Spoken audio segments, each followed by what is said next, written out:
जय हिंद साथियों, आप सभी का स्वागत करता हूं आप सभी के अपने चैनल टारगेट सिलेक्शन में। साथियों, अगर आप लोग आरपीएफ कांस्टेबल का एग्जाम देने को हैं और आपकी नजर साथियों इस वीडियो पर पड़ गई है और आपने इस वीडियो में एंट्री कर दी है, तो मैं कहूंगा साथियों इन सभी टॉप लेवल के चुनिंदा क्वेश्चंस को देखिएगा और अपने एग्जाम को साथियों क्रैक कीजिएगा। क्योंकि ये क्वेश्चंस की अगर बात करें जो 1 बाय 1 क्वेश्चंस लगाए हैं साथियों एक क्रम से, इन क्वेश्चंस को तैयार करने में पूरी टीम की बहुत मेहनत लगी है। तो इस वीडियो को साथियों आप लोग अंत तक देखिएगा, आपका एग्जाम बहुत आराम से क्रैक हो जाएगा। तो सबसे पहले साथियों मैंने लिए हैं 50 सवाल जीएस के।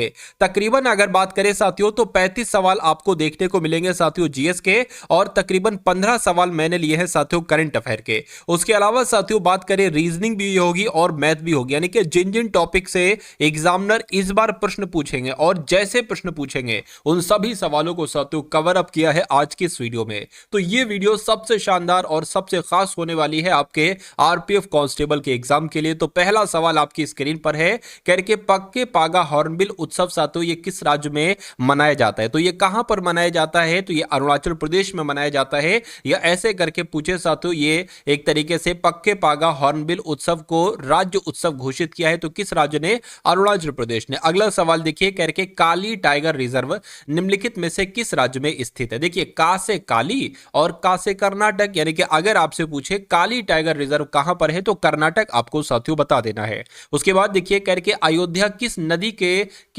नदी के तट पर स्थित है? तो अयोध्या की अगर बात करते हैं साथियों ये सरयू नदी के तट पर स्थित है। आंसर आपका अगर है ऑप्शन नंबर सी के साथ तो बिल्कुल करेक्ट हो जाएगा। अगला देखिए, कहा जा रहा है कि सी के नायडू कप, ये सवाल आपसे बहुत साथियों पूछा जाता है। कहते हैं कि सी के नायडू कप ये किस खेल में दिया जाता है? तो ये तो क्रिकेट के खेल में दिया जाता है। किस खेल में साथियों? क्रिकेट के खेल में दिया जाता है। अगला सवाल आपकी स्क्रीन पर देखिए और बताइए सही जवाब आपका क्या हो सकता है। कहने के इनडोमिटेबल स्पिरिट, क्या इनडोमिटेबल स्पिरिट की अगर बात करें तो ये पुस्तक किसकी है? मैं कहूंगा साथियों एपीजे अब्दुल कलाम की ये पुस्तक, और ये क्वेश्चन भी बहुत इंपॉर्टेंट है। अगला सवाल है आपकी स्क्रीन पर, महावीर स्वामी का प्रतीक चिन्ह क्या था? देखिए ये सवाल आ चुका है, ये सवाल आ चुका है और इस बार आपके पूछे जाने की साथियों आपके एग्जाम में पूरी पूरी संभावना है। तो यहां पर अगर साथियों हम लोग बात करते हैं, देखिए अगर आरपीएफ की हम बात करें, अगर आप वाकई में आरपीएफ कांस्टेबल के एग्जाम को साथियों क्रैक करना चाहते हो तो मैं कह सकता हूं साथियों, क्या मैं कह सकता हूं साथियों, आपको 3 पीडीएफ जो दी जा रही ना, देखिए ये है 2025 में एग्जाम होगा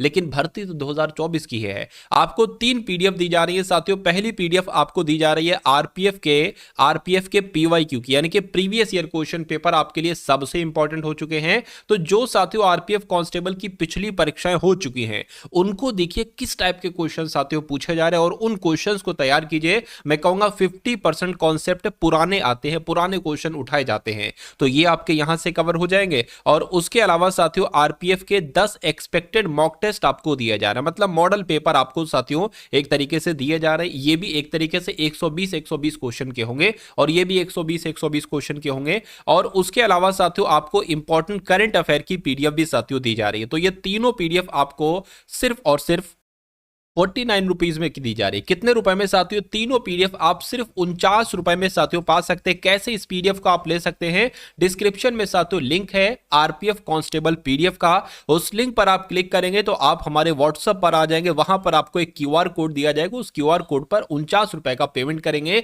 तो ये पीडीएफ आपको साथियों वहीं पर भेज दी जाएगी। मैं कहूंगा इसको एग्जाम से पहले पहले जितना आप तैयार कर सकते हैं उतना आप साथियों तैयार कर लीजिएगा, आपका एग्जाम पास हो जाएगा।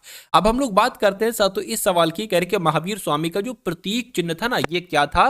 तो शेर था। अगर सवाल आपसे पूछा जाए तो शेर आपको बता देना है। अगला सवाल आपकी स्क्रीन पर है, आपसे साथियों पूछा जा रहा है, कह रहे कि किस स्तंभ शिलालेख में समुद्रगुप्त की उपलब्धियां अभिलिखित हैं? ठीक है, जो अपनी विजयों के लिए नेपोलियन ऑफ इंडिया के नाम से, यानी कि भारत का नेपोलियन के रूप में जाना जाता था। तो समुद्रगुप्त साथियों भारत के नेपोलियन के रूप में जाना जाता था।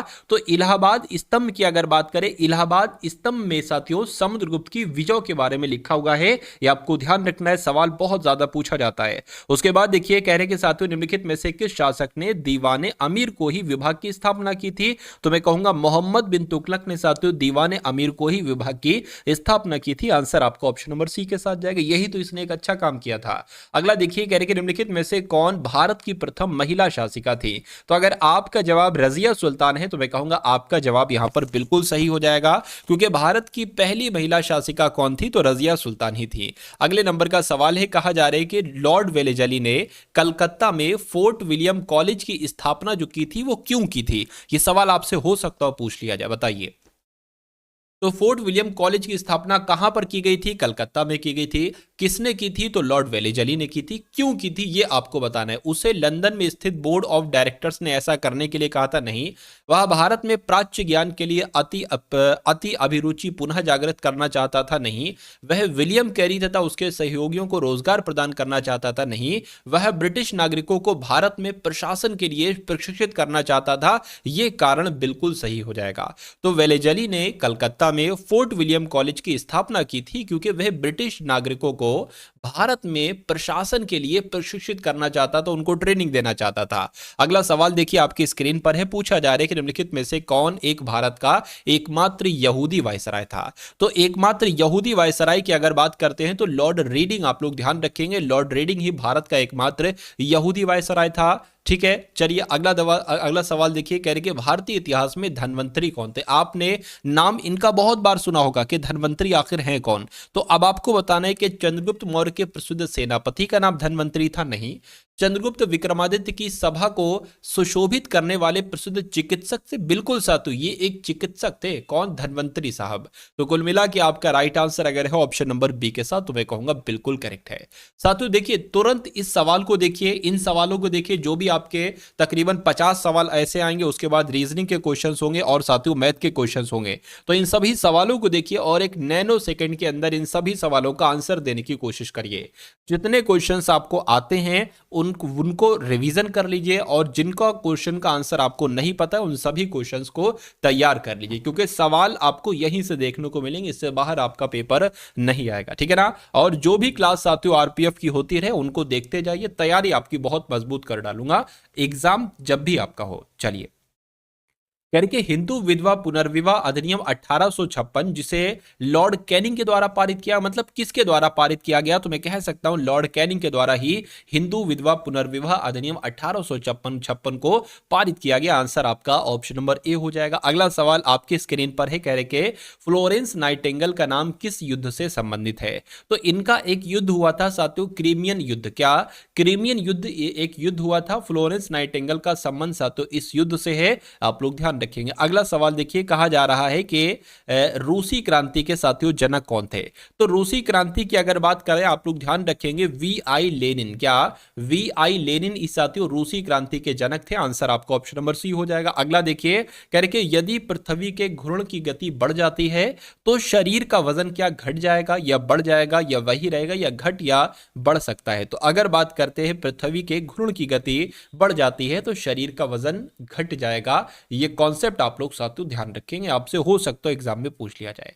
अगला सवाल देखिए, कहा जा रहा है कि भारतीय संविधान सभा की प्रांतीय संविधान समिति के अध्यक्ष कौन थे? तो इनका नाम साथियों वल्लभ भाई पटेल था, यानी कि सरदार वल्लभ भाई पटेल ही संविधान सभा की प्रांतीय संविधान समिति के अध्यक्ष थे। यह क्वेश्चन इंपॉर्टेंट है, आप लोगों को याद होना चाहिए। अगला सवाल देखिए, कह रहे कि संविधान सभा ने डॉक्टर भीमराव अंबेडकर की अध्यक्षता में 7 सदस्यीय प्रारूप समिति का गठन किया था। तो साथियों कब किया था इसका गठन? साथियों 29 अगस्त 1947 को किया गया था। प्रारूप समिति का गठन 29 अगस्त 1947 को किया गया था। अगले नंबर का सवाल है, कहा आपसे जा रहा है कि भारतीय संविधान सभा में संविधान के प्रारूप पर जो प्रथम वाचन साथियों आरंभ हुआ था ना, तो यह कब प्रारंभ हुआ था? तो आप लोग ध्यान रखेंगे 4 नवंबर 1948 से 9 नवंबर 1948 तक क्या रहा था? प्रथम वाचन रहा था। यह क्वेश्चन आपसे कई बार पूछा जा चुका है। अगला सवाल देखिए, कहा जा रहा है कि भारत के संविधान का अनुच्छेद 24, क्या भारत के संविधान का अनुच्छेद 24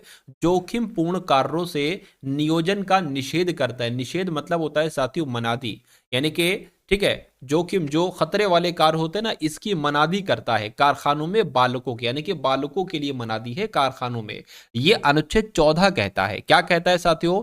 अनुच्छेद 24 कहता है। तो कहता है ये कैसा निषेध है, ये आपको यहां पर बताना है। क्या ये आंशिक निषेध है, ये पूर्ण निषेध है, मतलब पूरी तरीके से मनादी है कि भाई जो है ना वो एक तरीके से छोटे बच्चे कारखानों में काम नहीं कर सकते। तो ये साथियों पूर्ण निषेध है, यानी कि 100% इसकी मना दी। ऐसा नहीं है कि भाई कर भी सकते कुछ बच्चे नहीं, नहीं साथियों, पूर्ण निषेध है, पूर्ण मना दी है। आंसर आपका ऑप्शन नंबर बी हो जाएगा। अगला सवाल आपकी स्क्रीन पर है, करके संविधान के अनुच्छेद 24 के अंतर्गत कितने वर्ष से कम आयु के बालकों को कारखानों व किसी जोखिमपूर्ण कार्य में नियोजन का निषेध किया गया। तो यहां पर आपने सारी चीजें देख ली, एक चीज रह गई थी कि कितने वर्ष के बालकों के संबंध में ऐसा कहा जाता है। तो मैं कहूंगा साथियों 14 वर्ष तक के बालकों, यानी कि 14 वर्ष तक के बालक, अनुच्छेद 24 के बारे में मैं आपको बता रहा हूं, इसमें क्या लिखा है, 14 वर्ष तक के बालक किसी जोखिम भरा काम नहीं कर सकते हैं कारखाने में।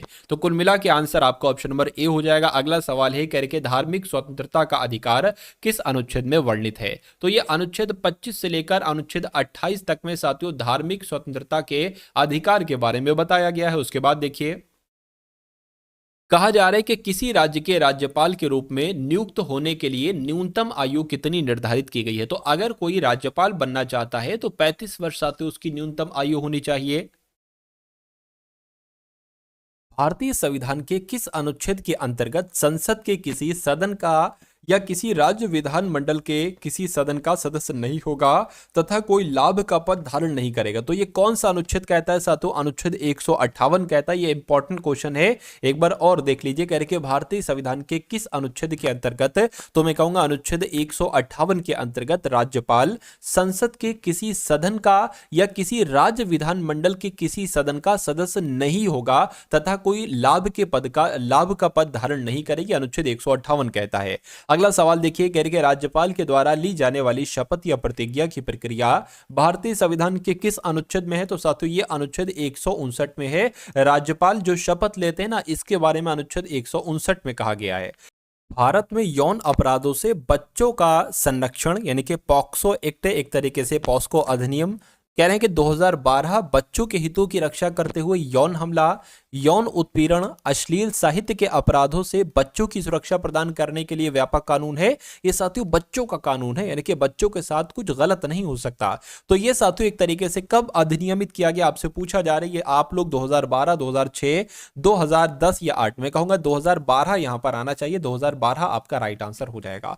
उसके बाद देखिए अगला सवाल है, कह रहे कि सूचना का अधिकार अधिनियम सरकारी जानकारी के लिए नागरिकों के अनुरोधों का समय पर जवाब देना अनिवार्य है। तो साथियों अगर बात करते हैं 2005, बिल्कुल साथियों, यानी कि सूचना का अधिकार अधिनियम 2005 सरकारी जानकारी के लिए नागरिकों के अनुरोधों का समय पर जवाब देना अनिवार्य है। आंसर आपका भी हो जाएगा।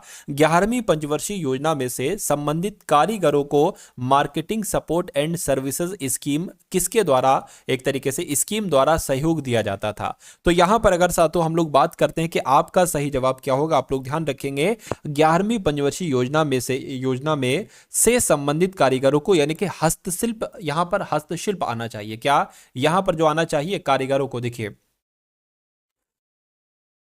यहां पर आना चाहिए। यहां पर योजना में हस्तशिल्प से संबंधित कारीगरों को marketing support and services scheme द्वारा सहयोग दिया जाता था, यानी कि हस्तशिल्प यहां पर आपका राइट आंसर हो जाएगा। अगला सवाल देखिए, कह रहे कि उद्योगों के विकास तथा औद्योगिकरण की रणनीति किस योजना का अंग थी।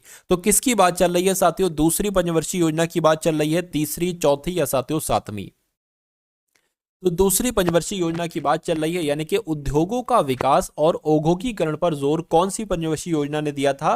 तो दूसरी पंचवर्षीय योजना ने दिया था। अगला सवाल देखिए, करके प्रथम पंचवर्षीय योजना 1951 से 1956 तक चली। इस योजना का मसौदा तैयार करने में शामिल युवा अर्थशास्त्री कौन थे। तो इनका नाम साथियों के.एन. राज था। क्या नाम था इनका, के.एन. राज इनका नाम था। और इन्होंने साथियों एक तरीके से मसौदा तैयार करने में अहम भूमिका निभाई थी। ये सबसे युवा अर्थशास्त्री थे। उसके बाद देखिए स्वतंत्र भारत में योजना बनाने का विचार कहां से लिया गया था।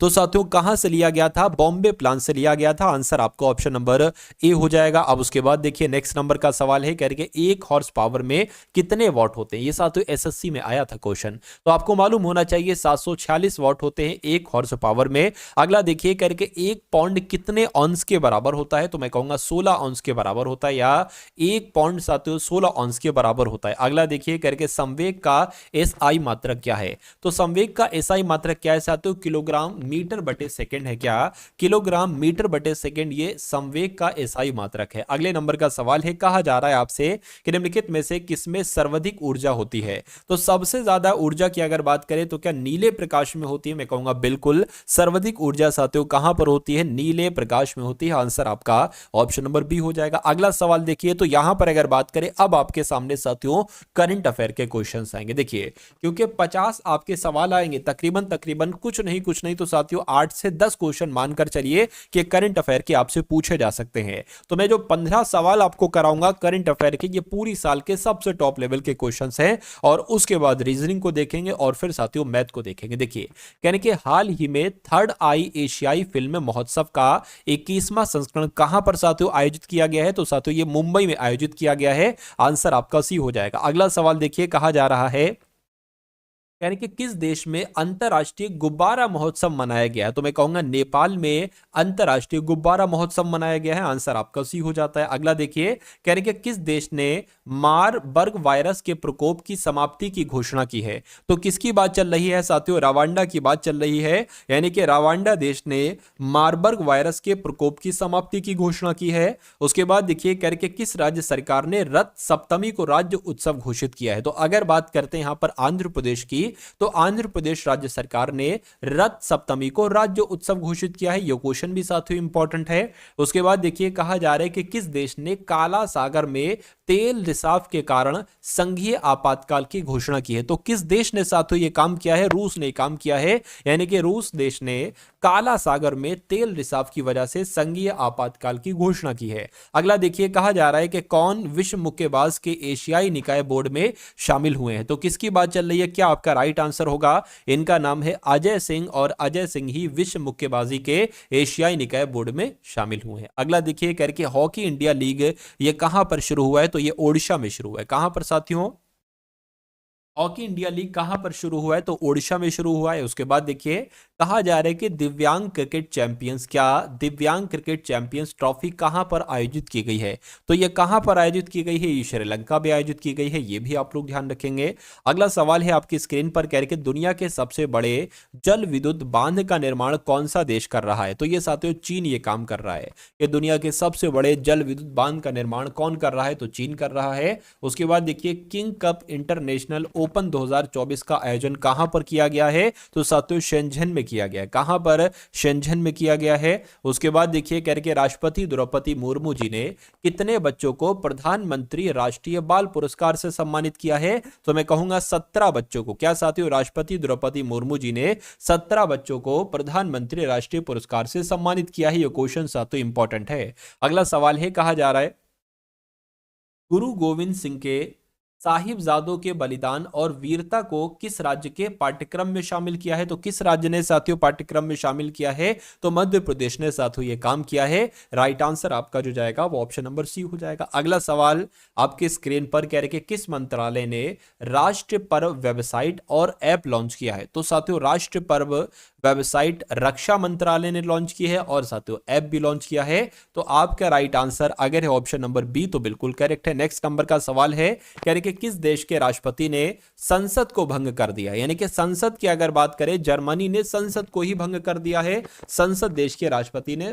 संसद को भंग कर दिया है। सवाल आपसे एग्जाम में पूछा जा सकता है। अगला सवाल है आपकी स्क्रीन पर, कहा जा रहा है आपसे उत्तराखंड उच्च न्यायालय के मुख्य न्यायाधीश के रूप में साथियों कौन नियुक्त किए गए हैं? देखिए और बताइए आंसर आपका साथियों क्या हो सकता है। तो गुहानाथन नरेंद्र का आप लोग नाम ध्यान रखेंगे। क्यों? क्योंकि गुहानाथन नरेंद्र ही उत्तराखंड हाईकोर्ट के मुख्य न्यायाधीश के रूप में इन्होंने शपथ ली है। सही जवाब आपका अगर है ऑप्शन नंबर सी, तो बिल्कुल करेक्ट है। तो अब यहां पर अगर बात करें साथियों, आपके रीजनिंग के क्वेश्चन शुरू हो चुके हैं। रीजनिंग के जितने साथियों टॉप लेवल के क्वेश्चन है, सभी के सभी साथियों आज की इस वीडियो में देखेंगे। कुछ कॉन्सेप्ट सबसे जरूरी है। देखिए क्या कहा जा रहा है, कह रहे कि दी गई आकृति में अंतर्निहित त्रिभुजों की संख्या। एक आकृति आपको दे दी जाएगी और कहा जाएगा कि भैया इसमें त्रिभुजों की संख्या बता दीजिए। क्या? त्रिभुजों की संख्या। तो देखिए सबसे पहली अगर बात करें, आपको ये दिख रहा होगा, ये छोटे छोटे आपको त्रिभुज दिख रहे होंगे। तो एक हो गया और साथियों ये दूसरा हो गया, ये आपका तीसरा त्रिभुज हो गया, ये आपका चौथा हो गया, यानी कि 4 त्रिभुज तो ये हो गए। अब आपको इसी में देखिए ये बड़ा वाला दिख रहा होगा, यानी कि ये 5वां हो गया और ये कौन सा हो गया साथियों, देखिए एक ये हो गया आपका 5 और ये हो गया साथियों 6 और ये हो गया 7 और ये हो गया साथियों 8। ये 8 त्रिभुज हो गए, कितने हो गए, 8 हो गए। अब इसको देखिए साथियों जरा, 8 और एक ये 9 हो गया, 9 और एक ये साथियों 10 हो गया, 10 और एक ये बड़ा वाला हो गया 11 हो गया, ठीक है ना, 11 और साथियों ये आपका 12 हो गया, ये क्या हो गया, ये 12 हो गया। और कुछ बन रहा है देखिए जरा, तो 12 त्रिभुज यहां पर हो गए, 12 ऑप्शन में भी। क्या कुछ और बन रहा है देखिए, थोड़ा ध्यान दीजिए। अच्छा यहां से देखिए एक त्रिभुज आपका बन सकता है, ये ऐसे करके, ये ऐसे करके साथियों एक त्रिभुज आपका बन सकता है। इसको थोड़ा सा मैं सही कर देता हूं, फिर आपको समझ में आएगा। ठीक है, 12 हो चुके थे, 12 और ये आपका 13वां त्रिभुज यहां से बन गया और ऐसे ये इधर बन जाएगा 14वां त्रिभुज। तो कुल मिला के ये 14 त्रिभुज बनने, और कोई बन रहा है भाई, ये तो वर्ग है लास्ट में, वो तो नहीं बनेंगे। तो मैं कहूंगा 14 त्रिभुज यहां पर बनेंगे। आंसर आपका ऑप्शन नंबर बी के साथ जाएगा। अगला देखिए कहा क्या जा रहा है साथियों, इस सवाल को देखिए और बताइए सही जवाब क्या होगा। कह रहे के 13 है सबसे पहले, उसके बाद साथियों 27 है, उसके बाद 56 है और उसके बाद 115 है और उसके बाद साथियों 234 है। आपको बताने कि अगला नंबर यहां पर क्या हो सकता है। देखिए आपको लॉजिक पहचानना होता है कि आखिर ये 13 से 27 कैसे हुआ, 27 से 56 कैसे हुआ, 56 से 115 कैसे हुआ। अगर हम थोड़ा सा दिमाग लगाएं कि 13 दुना कितना हो जाएगा, 26 हो जाएगा। अगर प्लस 1 कर देते तो हमें 27 मिल जाएगा। 27 दुना कितना होता है साथियों, 54 होता है, तो 27 दुना 54 हो जाएगा। प्लस अगर 2 जोड़ देते हैं तो 56 आ जाएगा। 56 दुना की अगर बात करें मेरे हिसाब से साथियों 112 हो जाएगा। अगर हम इसमें 3 जोड़ देते हैं तो 115 हो जाएगा। यानी कि देखिए सबकी गुणा 2 से हो रही है और 1 प्लस किया गया, 2 प्लस किया गया, 3 प्लस किया गया, यहां पर 4 प्लस करेंगे और यहां पर 5 प्लस करेंगे। तो पहले तो हमें 2 से गुणा कराना है, फिर हमें 5 प्लस कर देना है। तो पहले 2 से गुणा कराइए, 4 दुना 8, 3 दुना 6, 2 दुना 4 और अब साथियों 5 प्लस कर दीजिए।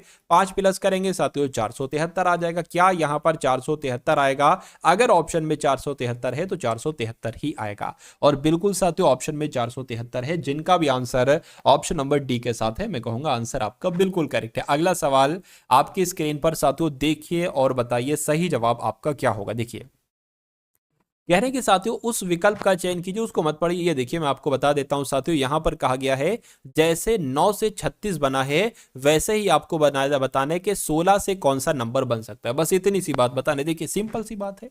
अरे भाई 9 चौक 36, 16 चौक 64, क्या दिक्कत है? कोई दिक्कत नहीं है। 9 कम 9, 9 दूनी 18, 9 तेईस 27, 9 चौक 36, यानी कि 4 से गुणा की गई है तो इसकी भी 4 से गुणा कर दो, 64 आएगा। अगर 64 ऑप्शन में तो आंसर होगा और साथियों ऑप्शन में है, बिल्कुल है, ऑप्शन नंबर सी में है। अगला देखिए, अब इस सवाल की अगर बात करें, ये सवाल बहुत इंपॉर्टेंट साथियों, एक बहुत अच्छा कॉन्सेप्ट यहां पर साथियों एक निकल कर आएगा और ये कॉन्सेप्ट आपके एग्जाम में पूछा जा सकता है। चलिए भाई इस सवाल की अगर बात करें, क्या सवाल में कुछ नहीं कह रहे कि 7 सहेलियां हैं। सवाल में अगर आप ये कह दोगे कुछ सवाल में नहीं है तो वो सवाल आपके लिए आसान हो जाएगा। अगर आप इसकी लंबाई चौड़ाई देख के डर जाओगे फिर सवाल में कुछ ना कुछ दिक्कत हो जाएगी, फिर आपका आंसर गलत टिक करके आ जाओगे और फिर वही नेगेटिव मार्किंग आपको मारेगी।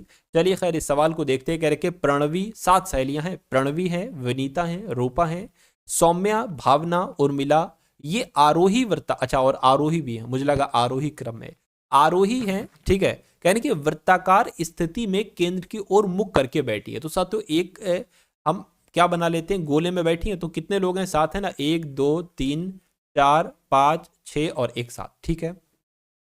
कह रहे कि आरोही सौम्या के बाईं ओर दूसरे स्थान पर बैठी है। तो साथियों आरोही सौम्या के बाईं ओर दूसरे स्थान पर बैठी है। अगर साथियों हम सौम्या को यहां पर बैठा लें तो सौम्या का बायां इधर होगा, सौम्या के बाएं कौन बैठी है साथियों, आरोही बैठी हैं, यानी कि आरोही यहां पर बैठ जाएंगी, ठीक है। उसके बाद कह रहे कि तथा भावना और उर्मिला की पड़ोसी है। किसकी बात चल रही है साथियों, भावना और उर्मिला की पड़ोसी, आरोही की बात चल रही है। यानी कि जो आरोही है ना ये भावना और उर्मिला की पड़ोसी है, यानी कि भावना हो सकता हो यहां पर आ जाए या हो सकता हो उर्मिला यहां पर आ जाए या हो सकता हो भावना उर्मिला में से कोई एक यहां पर आ जाए, लेकिन अभी हम नहीं लिखेंगे, थोड़ा सा सब्र कीजिए, ठीक है ना। उसके बाद कहने के सौम्या रूपा या भावना की पड़ोसी नहीं है। देखिए सौम्या जो है ना, सौम्या यानी कि यहां पर रूपा भी नहीं बैठेंगी, यहां पर भावना भी नहीं बैठेंगी, यहां पर रूपा नहीं बैठेंगी, यहां पर भावना भी नहीं बैठेंगी। अच्छा एक चीज यहां पर देखिए, अभी हमें ये कंफ्यूजन में थे कि यहां पर साथियों एक तरीके से भावना को यहां बैठाना चाहिए या भावना को यहां पर बैठाना चाहिए। अब इस लाइन ने ये साफ कर दिया है कि सौम्या के बगल में भावना नहीं बैठेंगी, तो जाहिर सी बात है भावना यहां पर बैठेंगी और साथियों एक तरीके से उर्मिला यहां पर बैठेंगी।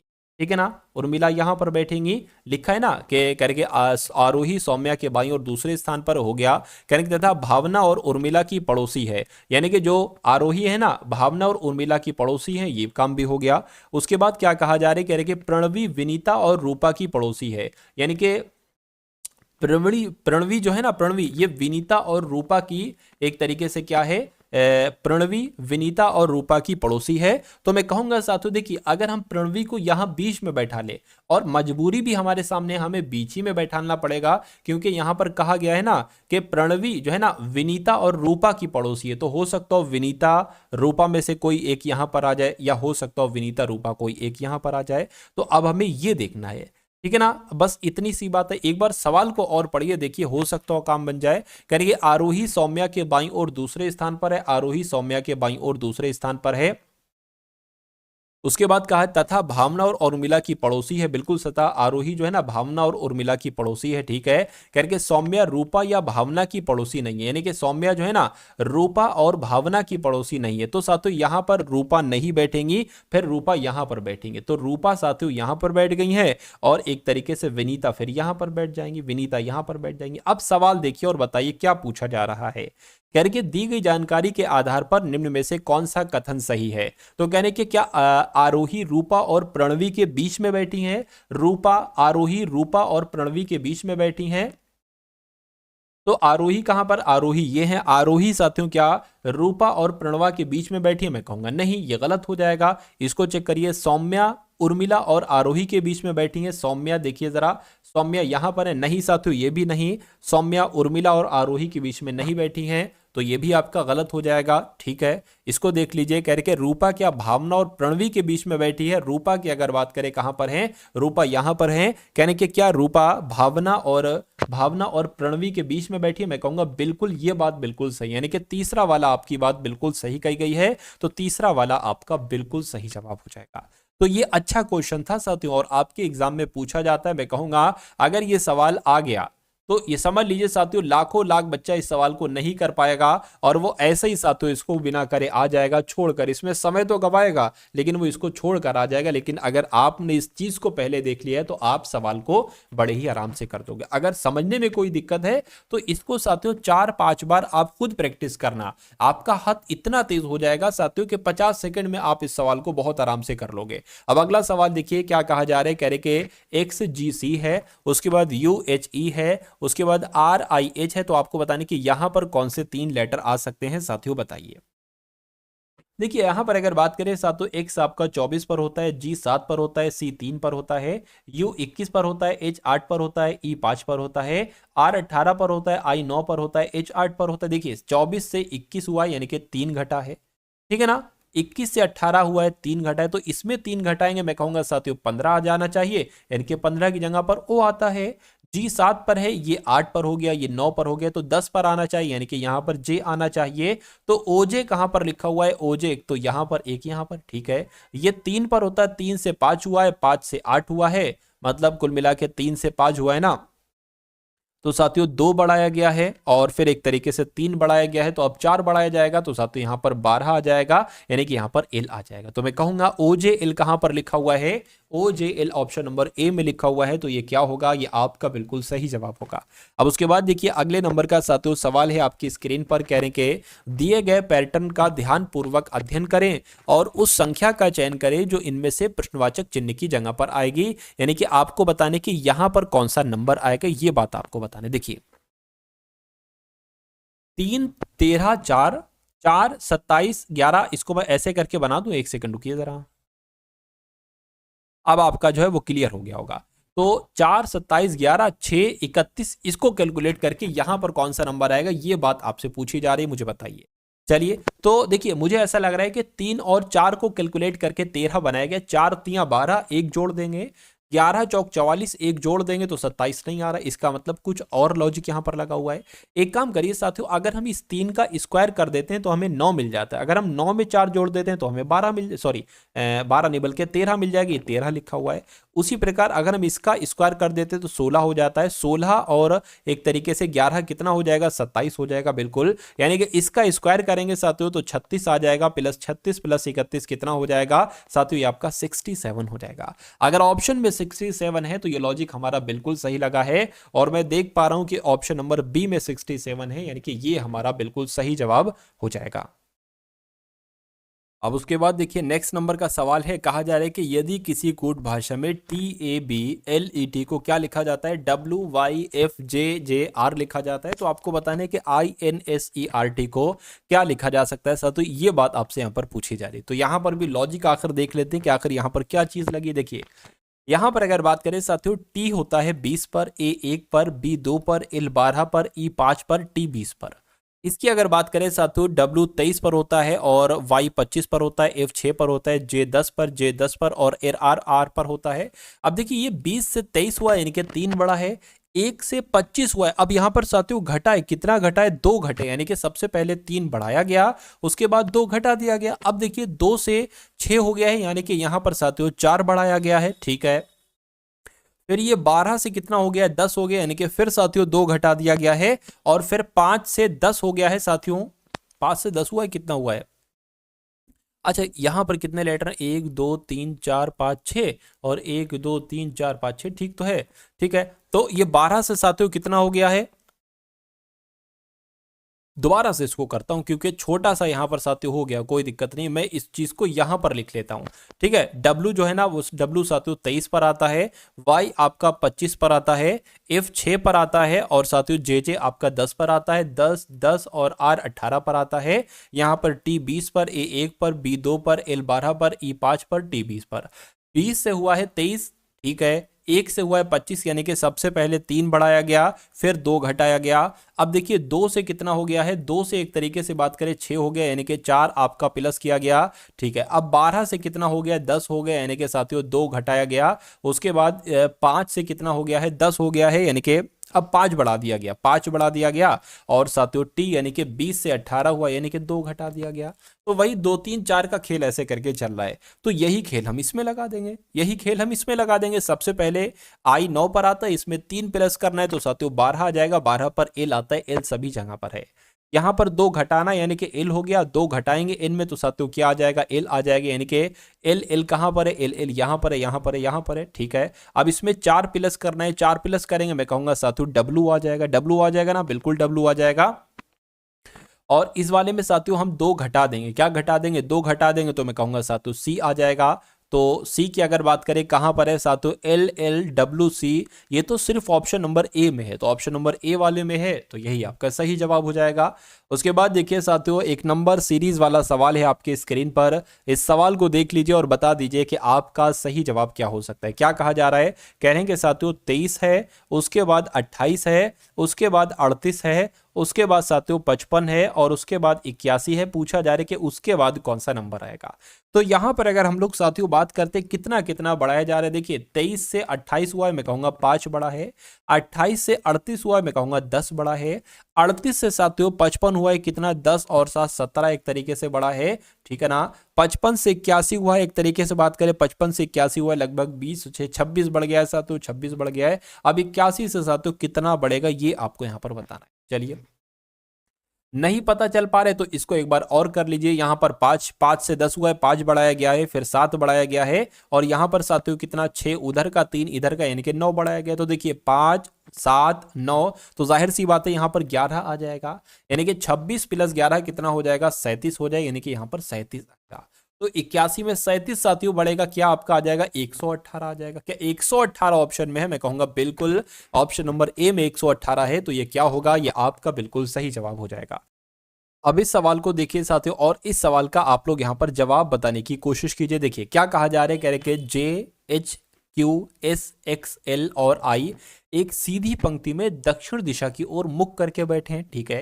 यानी कि एक पंक्ति होगी साथियों, ऐसे करके एक पंक्ति है, क्या ऐसे करके साथियों एक पंक्ति है। और उसके बाद कहा गया कि यहाँ पर कितने लोग बैठे हैं, यहाँ पर साथियों कितने लोग बैठे हैं, 7 लोग हैं। देखिए 1 2 3 4 5 6 7, बिल्कुल 7 लोग हैं। तो 1 2 3 4 5 6 और एक साथियों 7, ठीक है। कहने के सभी का मुख किस तरफ है साथियों, सभी का मुख यहाँ पर दक्षिण की तरफ बताया गया है। उसके बाद कह रहे हैं कि उपरोक्त क्रम में होना अनिवार्य नहीं, यानी कि इसी क्रम में होना अनिवार्य नहीं है। अब कह रहे हैं साथियों जे और क्यू के बीच में 2 व्यक्ति बैठे हैं, तो जे और क्यू के बीच में कितने लोग व्यक्ति बैठे होंगे, 2 लोग बैठे होंगे। कहने के एक्स जो है ना, एक्स ये जे और एस के बीच में बैठा है और एच के दाईं ओर दूसरे स्थान पर बैठे। तो यहां से ये बात क्लियर हो रही है कि एक्स जो है ये जे और एस के तो बीच में बैठा है, लेकिन एच के दाईं और दूसरे स्थान पर बैठे। तो अभी हम नहीं कह सकते कि x के दाईं तरफ s है या दाईं तरफ j है। तो हमें इतना क्लियर है कि h के दाईं दूसरे स्थान पर x बैठा है। तो मान लीजिए साथियों h हम कहां पर बनाए, अगर h हम यहां पर बनाते हैं तो h के दाईं तरफ दूसरे स्थान पर कौन बैठा है साथियों, x बैठा है। तो यहां पर साथियों यानी कि x आ जाएगा, ये बात बिल्कुल सही है। उसके बाद देखिए क्या कहा जा रहा है, कह रहे कि x जो है ना j और s के बीच में बैठा है। तो मान लीजिए x के इधर उधर j और s बैठा दीजिए, ठीक है। मान लीजिए j यहां पर बैठ जाएगा और s यहां पर बैठ जाता है। हो ये भी सकता है कि s यहां पर बैठे, j यहां पर बैठे, लेकिन अभी के लिए इसको बना लीजिए। अगर कोई दिक्कत आएगी तो साथियों इनको हटा देंगे, पलट देंगे। उसके बाद कहा जा रहा है कि q के बाईं दूसरे स्थान पर L बैठा है और I के बाईं ओर ठीक बगल में बैठा है, ठीक है ना। ये बात साथियों देख लीजिए इसको अब, कि Q के बाईं ओर दूसरे स्थान पर L बैठा है, Q के बाईं ओर, अभी Q नहीं पता ना हमें कहां पर है, ठीक है। करेंगे I के बाईं ओर ठीक बगल में बैठा है L, ठीक है, कोई दिक्कत नहीं। उसके बाद देखिए Q और H सीधी पंक्ति में सिरों पर बैठे हैं। कहने का मतलब यह है कि Q और H अंतिम पंक्तियों पर बैठे हैं। अगर मान लीजिए H अंतिम पंक्ति पर बैठा है, इसके बाद कोई नहीं है, तो एक काम करिए इसको कट कर दीजिए और यहां से एक नंबर आप बढ़ा लीजिए। तो H और किसके बारे में बताया गया, H और Q ये अंतिम सिरों पर बैठे हैं, यहां पर ये बताया गया है। अब इसको जरा पढ़ लीजिए, कह रहे कि Q के बाईं और दूसरे स्थान पर L बैठा है, यानी कि साथियों यहां कहीं यहां पर L आ जाएगा Q के बाईं और दूसरे स्थान पर। अब बचा कौन साथियों, बचा आपका I, तो I आपका यहां पर आ जाएगा, यानी कि QILJ XSH ये हो गए। सवाल में क्या पूछा जा रहा है ये जरा देखिए साथियों, निम्नलिखित में से कौन J के बाईं ओर तीसरे स्थान पर बैठा है। तो J कहां पर है, J कहां पर है, J यहां पर, J के बाईं ओर तीसरे स्थान पर साथियों कौन बैठा है, मैं कहूंगा H बैठा है। तो H क्या आंसर में है, मैं कहूंगा बिल्कुल आंसर में है ऑप्शन नंबर डी वाले में। तो आपका जवाब अगर है ऑप्शन नंबर बी के साथ तो बिल्कुल सही हो जाएगा।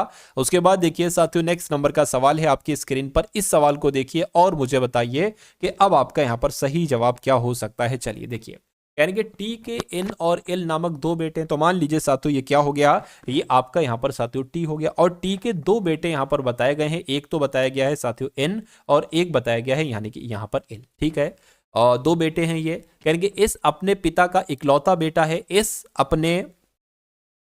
अपने पिता का इकलौता बेटा है, ठीक है। तो मान लेते हैं साथियों एस अपने पिता का इकलौता बेटा है, ठीक है।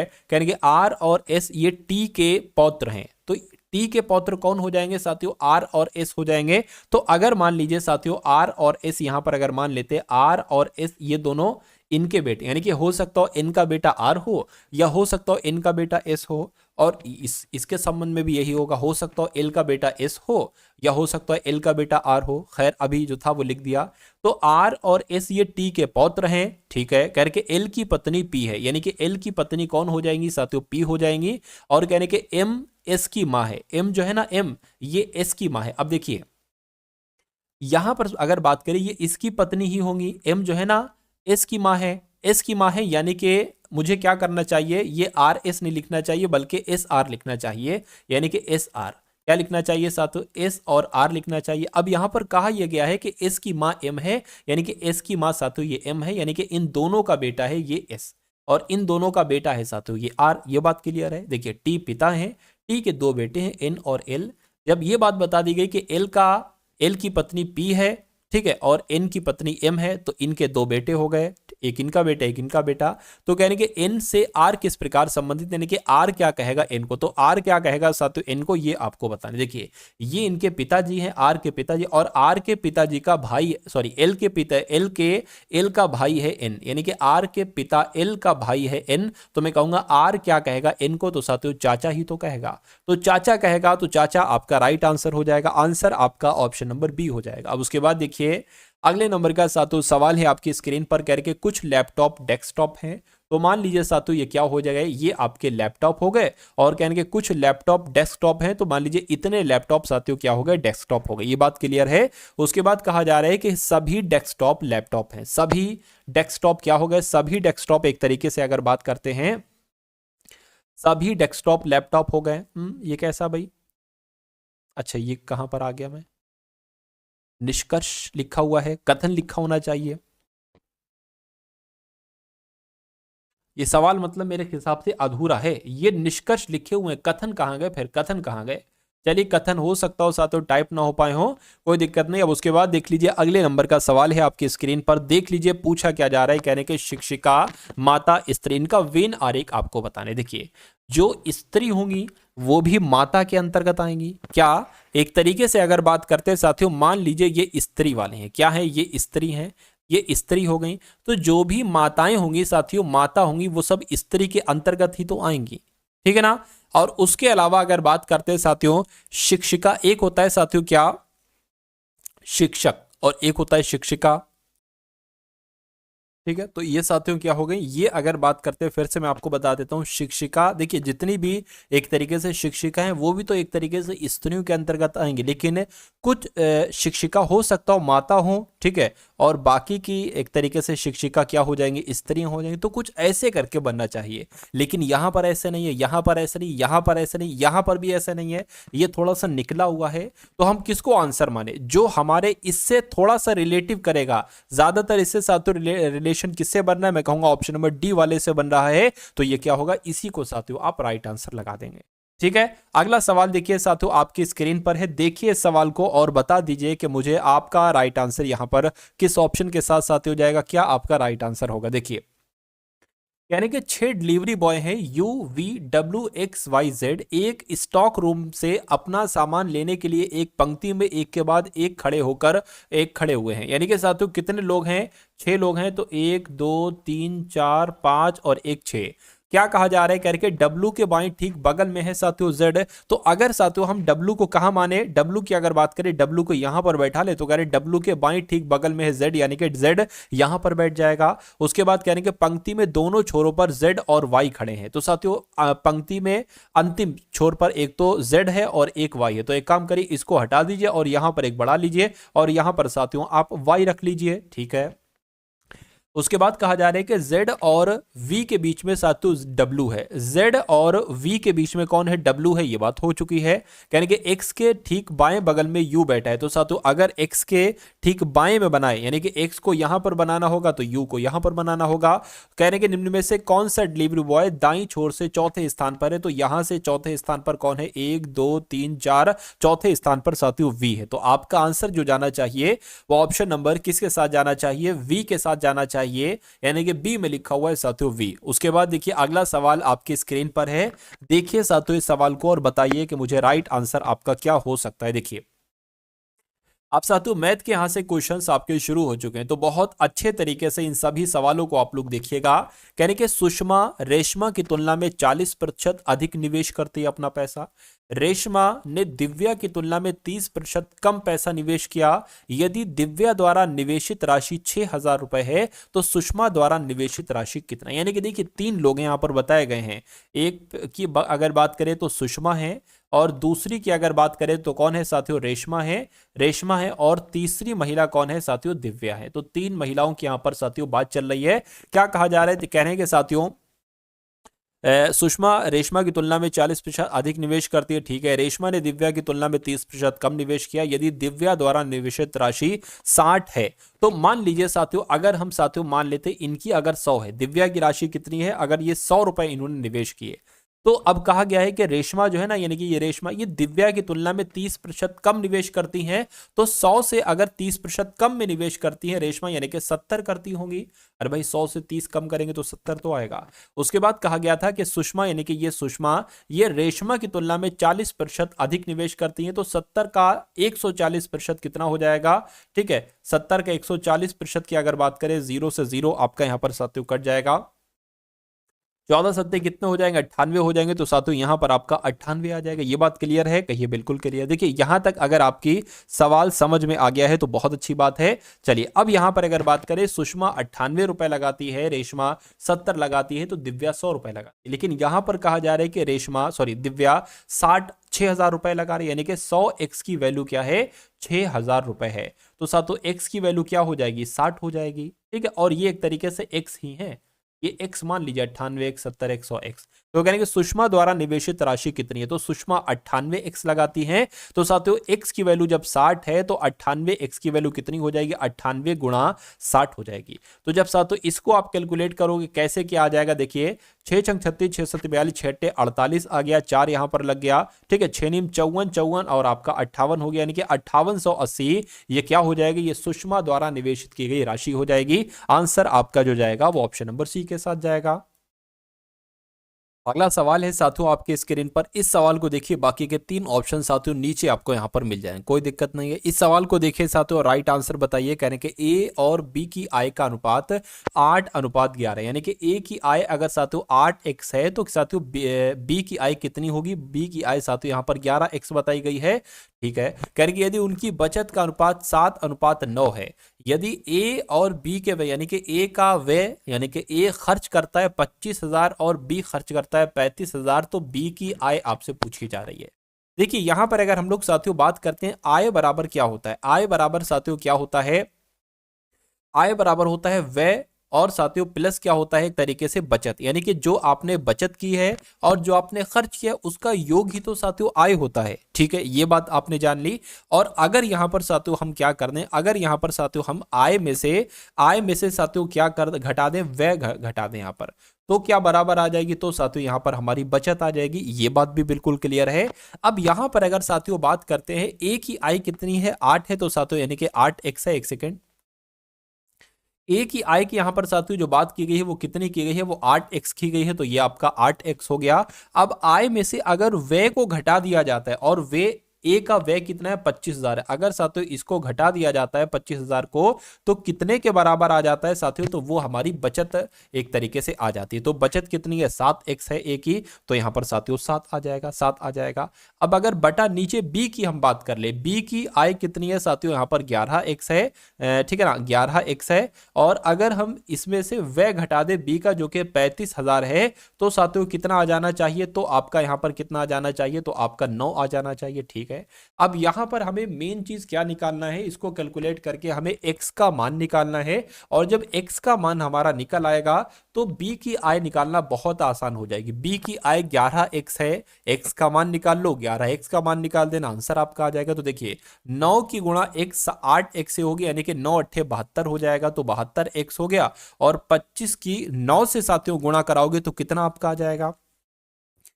25 की, देखिए एक तरीके से अगर बात करें, 225 एक तरीके से आ जाएगा। ठीक है ना, कितना आ जाएगा साथियों? एक तरीके से अगर बात करें 2,25,000 आ जाएगा। तो 2,25,000 आपका ये आ गया, 2,25,000 आ गया, यानी कि 25,000 की गुणा जब हमने 9 से कराई। ये बात साथियों क्लियर है? कहिए बिल्कुल क्लियर है।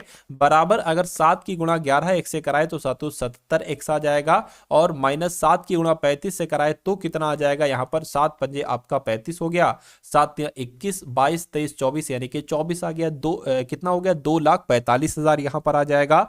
ठीक है, 2,45,000 आ गया। अब देखिए 72x ये है, 77x ये है, यानी कि अगर यहां पर हम लोग बात करते हैं 77x में से ये 72x इधर आएगा तो माइनस का हो जाएगा। 72x को घटा देते हैं, क्या घटा देते हैं एक तरीके से, और ये अगर बात करें ये माइनस का, ये उधर जाएगा, ये प्लस का हो जाएगा। 2,45,000, 2,45,000, और ये माइनस का ही रहेगा इधर, 2,25,000। तो इसको घटा दें तो साथियों कितना एक तरीके से बचेगा? इसको मैं हटा दूं, क्या करूं? देखिए अब यहाँ पर बस खाली घटाना है आपको साथियों। देखिए 77x में से 72x जाएगा तो यहाँ पर आपका 5x बचेगा। 5x इसको साथियों घटाओगे तो कितना आ जाएगा, 20,000 आपके सामने आ जाएगा। 20,000 आ गया और x बराबर आपका कितना हो जाएगा साथियों, एक तरीके से 20,000 और बटे क्या हो जाएगा, 5 हो जाएगा। तो 5 चौक 20 यानी कि 4,000 यहाँ पर आपका आ चुका है। x बराबर क्या आ गया, 4,000 आपका आ चुका है। तो अब साथियों b निकालना तो आपके लिए बहुत आसान है। b की आय कितनी है, 11x है। 11x यानी कि 11 गुणा x का मान कितना है, 4,000 है। तो मैं कहूंगा ये तो आपकी 44,000 हो जाएगी। b की आय कितनी हो जाएगी साथियों, 44,000 हो जाएगी। और 44,000 कौन से ऑप्शन में है, मैं कहूंगा ऑप्शन नंबर बी वाले में है। तो ये आपका क्या होगा, ये आपका बिल्कुल सही जवाब हो जाएगा। अगला सवाल देखिए, कह रहे हैं कि अगला सवाल क्या है। तो साथियों यहां पर अगर बात करें सिंप्लीफिकेशन का, अगला सवाल है आपकी स्क्रीन पर। कह रहे हैं कि साथियों 36 भाग 18 ऑफ 3 गुणा 2 प्लस 8 भाग 4 ऑफ 2 गुणा 5 माइनस 5 भाग 10 और गुणा 2। ये गुणा एक काम करिए, इसको मैं यहीं पर लिख दूं, क्या करूं, गुणा 2। ठीक, इसको आपको सॉल्व करना है। क्या दिक्कत साथियों इसमें आपको लग रही है, देखिए अगर हम बात करते हैं, ये सबसे पहले ऑफ है, भाग से भी पहले ऑफ सॉल्व होता है। तो 18 तिया कितने होता है साथियों, 54 होता है। अब ये भाग लगी है तो साथियों 36 भाग 54 हो जाएगा। अब यहां पर गुणा अगर बात करते हैं साथियों, क्या आपका आ जाएगा, एक तरीके से 2 आ जाएगा। देखिए 8 भाग 4 है तो 4 एकम 4, 4 दूना 8। तो यहां पर साथियों क्या आ जाएगा, एक तरीके से ये आपका 2 हो गया। ये आपका क्या हो जाएगा साथियों, 2 हो जाएगा। अच्छा एक काम करिए, भाग से पहले ऑफ सॉल्व होती है, मैं खुद भूल गया, कोई दिक्कत नहीं है।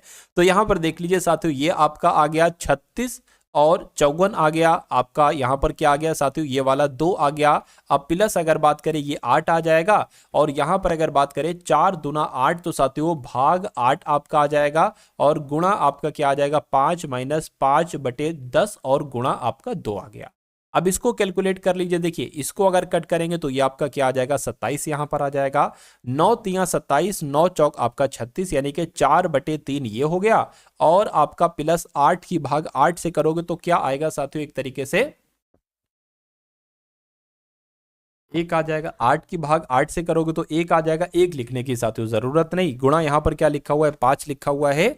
तो एक काम आप ये कर सकते हैं साथियों, यहां पर क्या देखिए प्लस का ही तो एक तरीके से 5 यहां पर आएगा, वो तो इसका था मैटर, कोई दिक्कत नहीं। अब यहां पर माइनस 5 एकम 5, 5 दूना 10, 2 से 2 कैंसिल, तो 1 ही तो यहां पर आ जाएगा।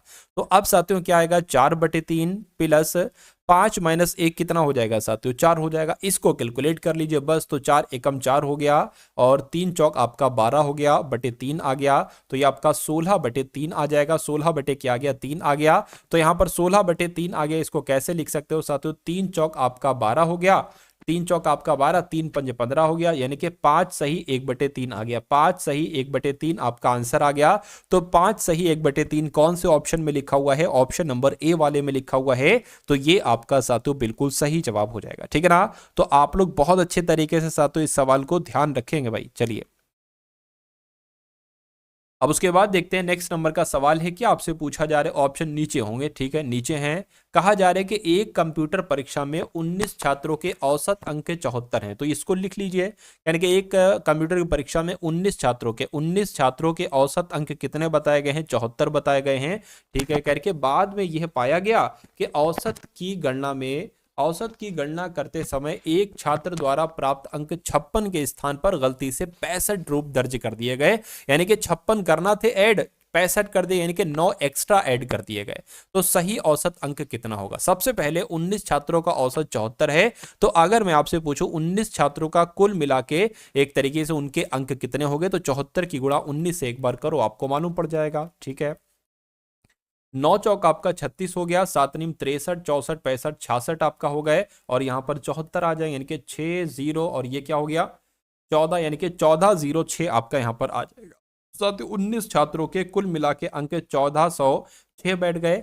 तो यहां पर 56 जोड़ना था, 65 साथियों जोड़ दिया, यानी कि 9 एक्स्ट्रा जोड़ दिया। तो मैं कहूंगा यहां पर से 9 घटा दीजिए। और जब साथियों इसमें से आप 9 घटाओगे, यानी कि जब आप 1406 में से कितने घटाओगे, 1406 में से साथियों अगर 9 घटाओगे तो मेरे हिसाब से 1397 आना चाहिए। तो सही योग तो आपको पता चल गया साथियों, 1397। इसकी भाग कर लो 19 से, आपको सही औसत मिल जाएगा।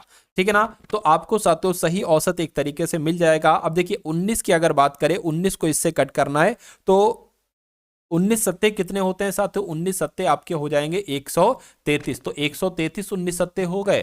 ठीक है, ये कितना है साथियों? ये आपका है 39। तो 33 होता है, कितना बचेगा? 6 बचेगा, ये आपका 67 हो जाएगा।